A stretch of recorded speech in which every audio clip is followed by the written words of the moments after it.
Graça e paz do Senhor Jesus, queridos irmãos e irmãs, sejam todos muito bem-vindos ao devocional de hoje, aqui no canal Ministério Zoe, Vivendo a Vontade de Deus. Eu sou o pastor Fábio e todos os dias tenho trazido um devocional especial para você. E o nosso devocional de hoje tem como tema Deus tem planos para você. Por isso, se você gosta e todo dia está fazendo um devocional, ouvir a palavra de Deus, uma palavra que te faz pensar, meditar, inscreva-se em nosso canal, inscreva-se, curta, comente, compartilhe, é gratuito, você não paga nada para isso e você nos ajuda a impulsionar, vamos dizer assim, o nosso canal, porque o YouTube vai entender que quando você curte, comenta e compartilha, ele entende que além daqueles que nos assistem gostar do conteúdo, ele pode recomendar também para novas pessoas. Por isso, curta, comente e compartilhe para que nós possamos ser recomendados pela plataforma e alcançar novas pessoas que precisam ouvir uma palavra de Deus como essa de hoje. Deus tem planos para você. Muitas pessoas acreditam que Deus não tem plano nenhum para a vida dela. Afinal de contas, mesmo a pessoa sendo cristã, ela continua passando por dificuldades, problemas, ela continua passando por adversidades constantes. A vida parece que não teve uma mudança no cenário, por exemplo, dos problemas pessoais, na família, no trabalho, nas finanças. E com isso elas acham simplesmente que Deus não tem planos nenhum para a vida dela. Assim, ela continua vivendo um cristianismo raso, um cristianismo onde baseia-se basicamente no quê? Ir para a igreja. Né? E não, na verdade, não é isso não. Na verdade, é muito além do que a gente pode pensar ou imaginar. Por quê? O cristianismo, queridos, é um estilo de vida de poder, um estilo de vida que realmente manifesta os planos de Deus na nossa vida. Você sabia disso? É verdade. O próprio Deus fala na Bíblia que Ele tem planos para nós. Ele tem planos para a tua vida. Então, desde já, coloca lá na mensagem do vídeo, logo abaixo aí desse vídeo, escreve lá, Deus tem planos para a minha vida. Porque aquilo que você escreve, você guarda na sua mente. E se você guarda, você começa a meditar nessa palavra, você começa a meditar, a remoer essa palavra. Deus tem planos para a minha vida. E um detalhe muito importante que eu quero trazer para você aqui, queridos. Eu quero trazer dentro dessa introdução, desse devocional de hoje, algo importante para você sobre os planos de Deus para a sua vida. Presta atenção. As pessoas, isso tanto cristãos como não cristãos, elas se concentram mais em problemas ao invés de propósitos. As pessoas elas se concentram mais em problemas ao invés de propósitos. E isso faz com que elas não enxerguem os planos de Deus para a vida delas. Então, se existe algo que realmente está atrapalhando você de entender os planos de Deus, é porque você tem se concentrado muito mais em problemas ao invés de propósitos. E com base nisso, eu quero trazer já, nesse devocional, motivar você, a crer, a ver, a entender na Bíblia que Deus tem propósito em nossas vidas, trazendo exemplos. E exemplos de pessoas como eu e você, que passavam por adversidades constantes. O próprio Jesus disse que no mundo tereis aflições. Ou seja, teremos? Teremos. Isso não anula os propósitos de Deus na nossa vida. Olha só o que Deus disse lá em Jeremias, capítulo 29, verso 11. Eu vou colocar na tela, se você quiser acompanhar comigo na tela aí, eu vou colocar aqui para você. Diz assim: porque sou eu que conheço os planos que tenho para vocês, declara o Senhor. planos de fazê-los prosperar, não de causar dano. Planos de dar a vocês esperança e um futuro. Quando que Deus disse isso? Deus disse isso, queridos, para um povo que estaria sendo levado ao exílio. Deus disse isso através de um profeta chamado Jeremias. Um povo que estava sendo levado ao exílio, que estava sendo escravizado, que estava sendo pressionado, oprimido. Foi para esse povo que Deus estava dizendo. E em que situação? Numa situação que o povo estava focado no problema, estava focado somente em profecias que massageavam o ego delas, estavam num período, num cenário onde eles estavam querendo viver aquilo que eles queriam, e Deus era quase que uma segunda opção para eles, segunda ou terceira opção da vida deles. Dentro desse cenário, Deus envia Jeremias para poder dizer a eles que tenho planos para vocês, planos para te fazer prosperar e não causar dano. Ou seja, é como se Deus falasse: o problema é que o coração de vocês é duro demais, vocês são desobedientes demais, são cabeça dura demais, e por isso vocês não estão vivendo os planos que eu tenho para vocês. E quando Deus usa, queridos, Jeremias, ele pega Jeremias e tem um plano na vida de Jeremias. Aqui a gente sai do povo de Israel que recebeu essa palavra e vamos para Jeremias. Porque Deus tinha um plano na vida de Jeremias. E o plano na vida de Jeremias não era algo fácil. Por quê? Primeiro, que ele era jovem. Segundo, que ele teria que dizer algo, profetizar coisas que Deus ordenou a ele, totalmente contrário do que os outros falsos profetas estavam profetizando. Isso iria trazer o que para ele? Muitos problemas, asperezas da parte das pessoas, as pessoas iam ficar ásperas com ele, as pessoas iam tentar matá-los, as pessoas iam tentar ofender. Era algo fácil para Jeremias? Se coloca você no lugar de Jeremias. Viver dia após dia sendo muitas vezes xingado, sendo escorraçado, tentando te matar. Mas olha o que Deus ele fala para Jeremias dentro desse propósito, na vida de Jeremias. Presta atenção no que Jeremias, o que Deus falou para Jeremias. Porque o propósito de Jeremias era o quê? Profetizar. Independente de qualquer coisa. Continue profetizando. Não importa se vão te ameaçar, não importa o que vão fazer, não importam. Deus falou para ele, eu quero que você profetize. Então olha só o que Deus fala para ele em Jeremias capítulo 1, verso 17 a 19, já que a gente começou falando de Israel e falando do texto de Jeremias, nós vamos usar o exemplo também de Jeremias, para que você possa começar a entender qual que era o propósito de Deus dentro, os planos de Deus dentro da vida de Jeremias. Então, capítulo 1, verso 17 de Jeremias, 17 a 19, diz assim para nós: você, porém, prepare-se. Olha só o que Deus fala. Você, porém, prepare-se. Vá dizer-lhes tudo o que eu ordenar. Não fique aterrorizado por causa deles, senão eu o aterrorizarei diante deles. Hoje faço de você uma cidade fortificada. Olha aqui o plano de Deus, hein?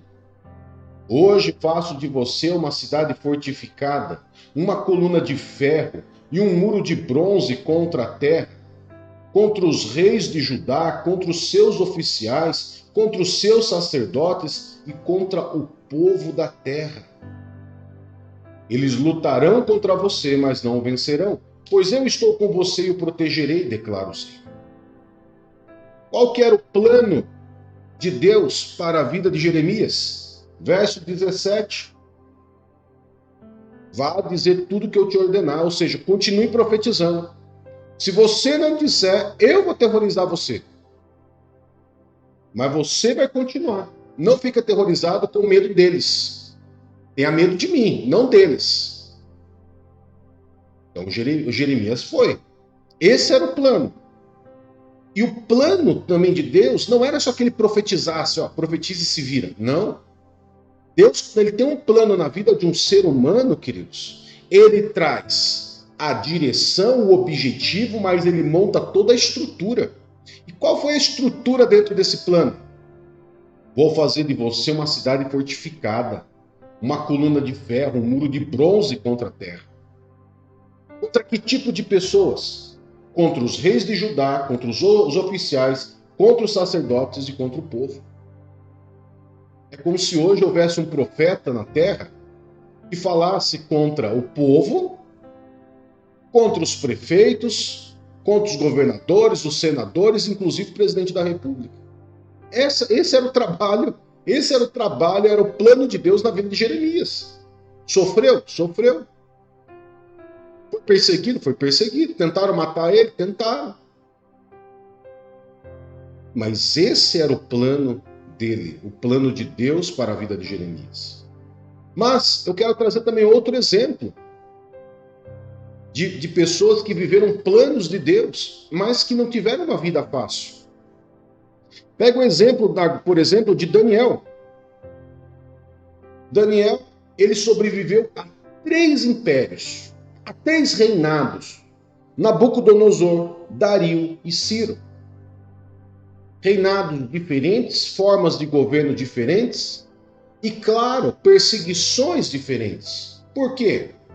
Porque Daniel fazia parte do povo de Israel, do povo de Deus, estava exilado, ficaram exilados na Babilônia por 70 anos, e por 70 anos Deus esteve com Daniel dentro da Babilônia e teve planos na vida de Daniel e não deixou Daniel sozinho nem um minuto, mesmo na Babilônia.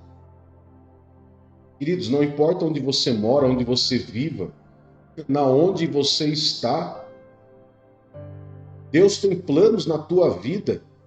E assim como Daniel se destacou em todos os 3 impérios, os 3 reinados. Dentro dos 3 reinados, dos 3 impérios, Daniel se destacou pela sua sabedoria, se destacou pela interpretação do sonho, se destacou pela sua fidelidade, pelo seu trabalho, se destacou, queridos, porque eles viram, teve um imperador aqui que teve que ver a grandeza e o poder de Deus quando jogaram Daniel na cova dos leões. Ou seja, Daniel teve vida fácil? Claro que não. As pessoas tentavam armar contra ele. Daniel tinha que saber lidar com as situações da idolatria da Babilônia. Daniel tinha que saber lidar com todas as situações dentro de um ambiente áspero, de um ambiente duro, de um ambiente idólatra, de um ambiente totalmente contrário ao de Deus. Não é muito parecido com o que eu e você a gente vive? É muito parecido. Teve vida fácil, Daniel? Não. Capítulo 9, capítulo 10, Daniel chegou ao ponto dele ter que... Ele para entender as escrituras, para entender por que ele está ali, sendo que ele é uma pessoa de Deus, uma pessoa fiel a Deus, uma pessoa que anda com Deus. Por que eu estou aqui? Por que eu estou passando por isso? Deus não tem planos na minha vida? E quando ele entendeu que, na verdade, mesmo diante daquela situação, Deus estava com ele e Deus tinha planos na vida de Daniel. E assim Daniel foi usado muito por Deus. Quando a gente olha para a história de Daniel, nós vamos ver que Deus estava com Daniel em todos os momentos. Quando ele foi jogado na cova do leão, o imperador lá, o rei, ficou assim, bem preocupado. Por quê? Porque Daniel embora as ideologias dele com relação ao rei fossem diferentes, mas as pessoas respeitavam Daniel pelo que ele era, porque ele se destacava muito. E ele só se destacava muito por causa de Deus. Olha o que diz Daniel, capítulo 6, verso 22, quando Daniel é jogado na cova dos leões. Olha só. O meu Deus enviou o seu anjo, que fechou a boca dos leões. Eles não me fizeram mal algum, pois fui considerado inocente perante Deus. Também contra ti não cometi mal algum, ó rei. Ou seja, quando ele foi jogado lá, na cova dos leões, no outro dia de manhã, o rei foi lá e quis saber: Daniel, você está aí ainda? Você está vivo? Ninguém te mordeu ainda? Ninguém arrancou um braço, uma perna sua? Quantas vezes você não é jogado na cova dos leões? Doença, problemas financeiros, problemas familiares, problemas no casamento, problemas com o filho, enfermidades, tentações. São as covas, é a cova de leão de hoje. A nossa cova de leão é essa hoje, constantemente. E quem que nos segura? Quem que nos mantém? Quem que envia o seu anjo, muitas vezes, para nos guardar e nos proteger? Deus. Salmo 91. Deus dará ordem aos seus anjos para que não tropece em nenhuma pedra. Mas isso não significa que Deus deixou de ter planos para Daniel. Dentro daquela situação, Deus teve planos para Daniel. E ele se destacou. Você quer ver um outro personagem bíblico que se destacou muito, embora muitas adversidades? E esse, queridos, às vezes quando eu leio, eu tenho dó. Porque esse, olha, é difícil a gente acreditar que alguém possa ter feito isso com ele. José do Egito. José do Egito, por causa de um sonho, por causa do sonho, por causa do amor excessivo e parcial do pai, ganha o ódio dos irmãos, é vendido, vai trabalhar de copeiro, a mulher de Potifar tenta agarrar ele, depois é caluniado, jogado na prisão, vive na prisão, esquecido por companheiros de cela. E depois, por último, depois de tanto tempo, ele vê o plano de Deus na vida dele. Então vamos ver aqui para você ter uma ideia, o que diz Gênesis 37, 5. Aqui vai nos falar o porquê que José foi odiado. Olha só. Certa vez José teve um sonho e quando contou aos seus irmãos, eles passaram a odiá-lo ainda mais. Por que odiar ainda mais? Porque o pai amava ele mais do que todos os irmãos. Tinha uma preferência. Então todos os irmãos já odiavam ele. E quando ele teve o sonho e ele contou, piorou a situação. Ou seja, muitas vezes você acha que Deus não tem plano na tua vida, mas Deus muitas vezes vai usar você, que muitas vezes a família inteira não gosta, não vai com a tua cara. É como se você fosse a ovelha negra da família. Deus vai usar você para abençoar a tua família. É a história de José.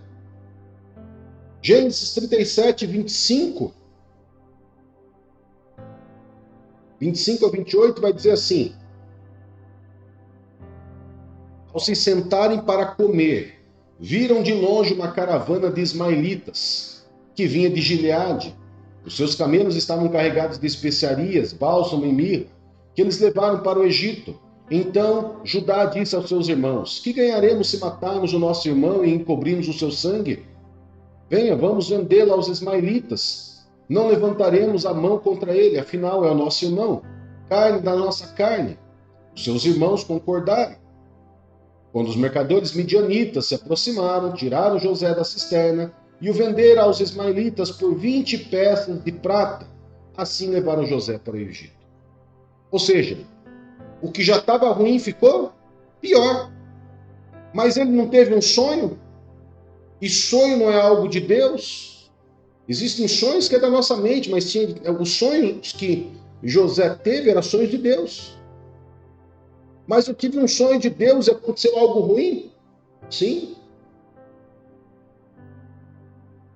Nem sempre quando você tiver um sonho, acredite que você vai ver, vamos ter coisas boas. É planos. Através desse sonho, Deus estava mostrando os planos para a vida de José, que não seria fácil. Foi vendido, foi traído pelos irmãos, pela própria família, foi vendido para os ismaelitas, depois foi vendido para Potifar, foi traído, né? Vamos dizer assim, foi caluniado, na verdade, pela esposa de Potifar, que queria dar uns garros no José. Com isso, José foi jogado na prisão, passou tempo na prisão, até chegar ao governo do Egito, quando Deus levanta ele para interpretar um sonho do faraó. Então vamos ver lá o que diz Gênesis 41, verso 39 a 41. Então o faraó disse a José: uma vez que Deus lhe revelou todas essas coisas, não há ninguém tão criterioso e sábio como você. Você será encarregado da minha casa e todo o meu povo acatará suas ordens. Somente em relação ao trono serei maior que você. O faraó prosseguiu: entrego a você agora o comando de toda a terra do Egito. Agora, fiquem abismados em algo interessante. Diante de todas as situações ruins que José passou, acredite, Deus estava com ele. Não acredito, pastor, que Deus estava com José quando estava preso, quando estava escravo, lavando copo, quando estava na prisão.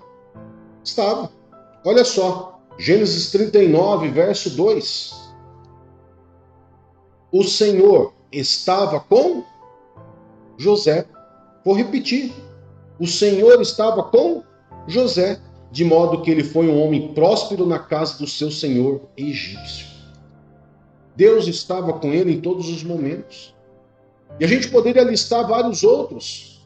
Poderia listar, por exemplo, Davi, onde a Bíblia diz que Deus estava com Davi, dando a ele vitória.